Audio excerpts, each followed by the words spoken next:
Kalau dia jenis semayang saja, jenis buat baik dengan Allah saja, taat kepada Allah saja, kemudian dia tinggal tanggungjawab terhadap ibu dan ayah dia, maka batal tanggungjawab ibu dan ayah dia, tidak dikira oleh Allah Subhanahu Wa Taala. Ini undang-undang alam. Undang-undang ini telah pun dimaktubkan oleh Allah Subhanahu Wa Taala semenjak azali sehinggalah kiamat. Jangan perang dengan mak dan ayah, jangan berperang siapapun mereka dan apapun kejahatan yang mereka buat. Sebab kedudukan ibu dan ayah dalam kehidupan seorang anak telah pun dimaterikan oleh Allah Subhanahu Wa Taala bahawa wajib dia menghormati dan mentaati mereka.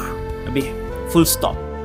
Hari ni ramai yang berperang dengan mak ayahnya ramai. Kuliah dia main, tapi dah 18 tahun tak cakap mak dengan ayah. Akhirnya selepas 8 tahun duk main masjid, duk semayang, dia duk berasa tak tenang di situlah. Walaupun mak dia jenis tak pernah semayang. Ibu ni walaupun dia kafir, dia tetap wajib dihormati dan dia tetap wajib ditaati. Hari ni mak kecil hati dengan kita, mak marah dengan kita, terbuat dosa besar dengan mak kita, bertikam lidah dengan ibu kita pukul 8:30 pagi, tikam lidah, angkat suara, maki dia 8:30. Tu juga Allah murka dengan kita.